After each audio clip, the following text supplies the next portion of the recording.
Anglers Extra.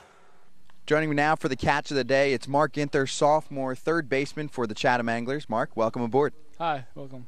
So, first of all, play high school football, baseball, but your high school football career, you played at Jenks High School, a school known for their football national powerhouse, a top 25 program, and you were the quarterback for 3 seasons, including 2 national championships. Describe that scene. It was awesome. I mean, I played both sports there at Jenks, and football is really important to that community, and I just loved playing there, and it was awesome, great experience, and it was just awesome to be a part of that program. Now, did you ever think about, obviously at school doing very well, hitting the baseball, led Oklahoma State in home runs and runs batted in, but do you ever wonder what it would be like if you were playing college as a quarterback? Oh yeah, I think of it, but I've tried to move on, and I go to the games and watch it, and it's a great atmosphere there in the Big 12, and I think it's awesome what they're doing there too, and I kind of miss the games and stuff, but the preparation and stuff is a lot, and it'd be a lot to do both sports and school, so I think I'm it's good with doing baseball and letting football go for now. Well, what went into that thought process? Because your dad also was a football player back in high school and then went and played at Kansas State. My dad just wanted me to do whatever made me happy, and he supported me in everything I did, so he made me look at football side a little and opened my eyes up to that, but I really was just set on baseball all the time. So in terms of the rivalry, one of the ones you go back to high school, you guys played Union High School in your Jenks High School, known as one of the top rivalries in the country. What was a game like that like with the amount of people similar to like a college experience almost? It was awesome. Every year you looked at that game and circled that game on the schedule, and so usually it was nationally televised, sometimes ESPNU and stuff, and they did a couple shows on that on the NFL Network and stuff, and there was this huge hype around the whole Tulsa community in Oklahoma, and it was awesome. It was just good to represent my school. How serious was that rivalry amongst the community? Did people say things to you all week long about that?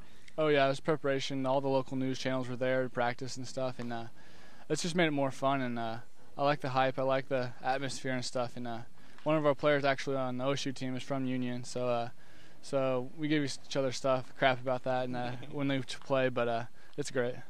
And then looked at as number 7 on the list of top athletes of the decade by the Tulsa World, which is a very prestigious honor.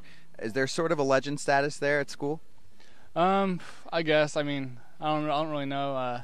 There's a poster in our high school weight room of me and with all the awards I got, but I don't really like to talk about myself awards and stuff. But it's just a great experience, and I loved everything I did in high school, playing both sports. But how can you take that then and be a role model? Do you ever get to go back to school and talk to the young guys right now? I did. They made the state championship the last 2 games, and I've been back to talk to the coaches and just hang around them, and they're great guys, and I just like spending time with them.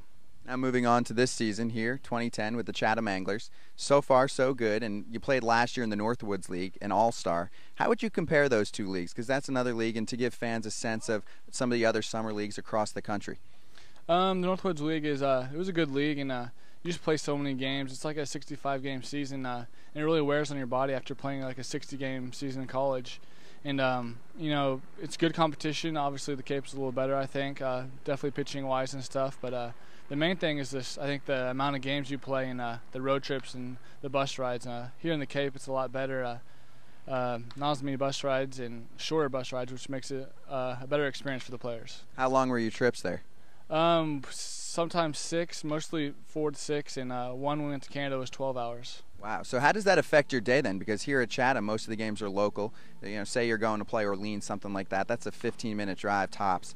How does that change your day? You able to work on some other things as a hitter, or maybe just relax and enjoy your summer as well? Yeah, exactly. We have early work here where we come and hit early and stuff, and you really couldn't do that in Northwoods that much. You were either driving back or actually in a hotel room, staying on the road. So I actually feel like I get a lot more work here and improve my game here. What about the atmosphere? What about Chatham compared to where you were?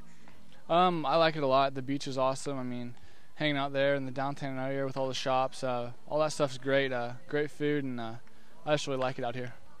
Now, at the beginning of the season, a hot start for the team hitting-wise and for you as well, and then struggled a bit through the stretch and then picking it up again. How do you get through what some would call a slump? Is that what you call it still? Yeah, I would call it a slump. You just got to keep battling through. The competition's here is so good, and you just got to keep grinding out at bats and just giving everything you have. And if you give the effort, you'll see results at the end. So we just try to do as hard and go as hard as we can all the time. Is there anything you do differently if it's been a while since, you're struggling to get a hit or knock a guy in over any time, course of your college season or here over the summer?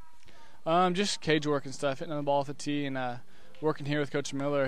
He knows what he's talking about, and it's just good to hear him talk and be around him. And I just try to work the ball up the middle and work it the other way, and then things come natural after that. How big of a factor then is momentum for you? You've had a home run here at Veterans Field, a long shot out to left field, and then also a game-winning double already. What does that do? It does a lot for your confidence.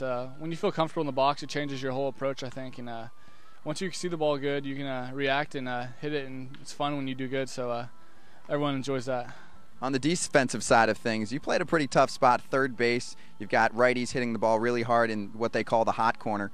How do you compare the college bat compared to the wood bat here in terms of playing the ball off the hop? The hop's a little different. I mean, the ball comes off a little different, so it's kind of hard to judge it at first. And my little bat, you can tell from the swings and stuff. But here in the wood bat, it's a little different, but you just got to get used to an adjustment part. And I think I'm getting there, so I think I'll be all right at third. Can you describe the difference? Is it hit weaker necessarily? How is it different? Just the sound it comes off of. It's just hard to read if you're jammed or if you're out in front and how hard it's hit. And it's just hard to tell the speed difference and just the way it comes off the bat. You mentioned the sound. Do you listen to the sound of the ball as it comes off the bat? Does that affect you when you're playing the ball? I do listen for that. Usually you can tell when someone squares it up pretty good and how hard it's going to be hit. So that's really a big thing for me. And also like the bunting aspect of the game, being drawn in close. If a guy likes to bunt, and then you have to really be careful over there if he hits it hard or something like that. So it's a lot of things to worry about, but I think I'm getting there. And you see a lot of fresh faces here on the Cape. Do you have to know what kind of batter's at the plate, especially as a third baseman? You're making a long throw across the diamond. Last night, you play Orleans, a guy like Colton Wong, who's a big speedster from the University of Hawaii. Do you have to know that he's at bat and that when you field that ball, you better throw it over there quickly? Oh, exactly. You have to watch in and out, too, see the arms and stuff, and see how people move around. And it's really important to do that and for your team and the stuff. And obviously, you can tell the guys that can run usually, and it's just really important to do that so you can make the right play. Mark Ginther from the Oklahoma State Cowboys and third baseman for the Chatham Anglers. Thanks for joining us on the Catch of the Day. Thank you very much. He's Mark Ginther, and I'm Scott Braun on the Cape Cod Baseball Network. Go Anglers!